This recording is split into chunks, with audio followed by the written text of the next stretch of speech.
皆さんこんにちは。私はルバーと申します。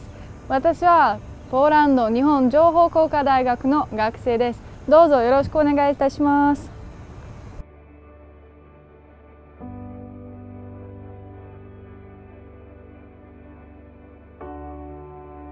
Cześć, nazywam się Lubawa Halawaj, pochodzę z Ukrainy i studiuję na Wydziale Kultury Japonii Polsko-Japońskiej Akademii Technik Komputerowych. Na tych zajęciach mamy okazję poznać kulturę japońską w praktyce. Uczymy się m.in. umiejętności zakładania yukaty, kaligrafowania i wiązania japońskich chust furoshiki. Także na uczelni miałam okazję poznać i zacząć ćwiczyć japoński klasyczny teatr No. Mam na swoim koncie kilka występów na takich wydarzeniach kulturowych związanych właśnie z japońską kulturą jak Matsuri, a także występ w Operze Narodowej na jednej scenie z japońskimi mistrzami. Jeśli chodzi o teatr No, to jest teatr klasyczny japoński, który w takiej postaci niezmienionej istnieje od XVI wieku i aż do dzisiaj.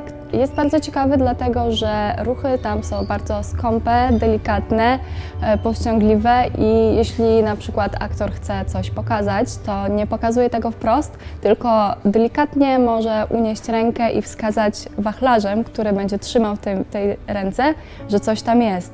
Tak samo wachlarz tam symbolizuje bardzo dużo rzeczy, bo złożony wachlarz może symbolizować miecz albo właśnie przedłużenie ręki. Taka sztuka Hagoromo, którą ja właśnie ćwiczę, jest to moja ulubiona sztuka, w której jest taki moment, że ma się rozłożony wachlarz i kładzie się na ręku i to właśnie ten wachlarz symbolizuje taką szatę z piór, którą ma ta właśnie główna bohaterka tej opowieści. Tak samo bardzo ważne w teatrze No są kroki i ruchy stopy. Przywiązuje się bardzo dużo uwagi do tego, bo występuje się w takich białych skarpetkach, które są właśnie jakby moim zdaniem jeszcze bardziej przyciągają do tego wzrok.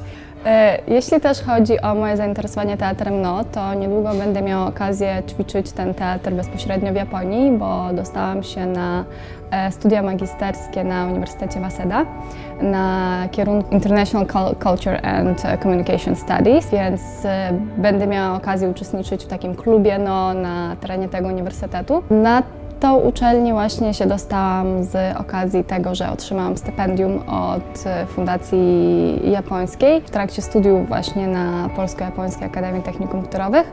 Jeśli chodzi o studia na uczelni, to bardzo się cieszę, że właśnie te studia były takim dobrym fundamentem i dalej widzę swoją przyszłość związaną właśnie z tym językiem japońskim, z tłumaczeniami najprawdopodobniej i myślę, że właśnie to połączenie takich studiów tutaj na Polsko-Japońskiej Akademii wraz z wyjazdem do uniwersytetu, do samej Japonii da mi bardzo dobrą znajomość tego języka i widzę, że moje życie zawodowe będzie właśnie cały czas toczyło się w tym kierunku związanym właśnie z Japonią i z językiem japońskim.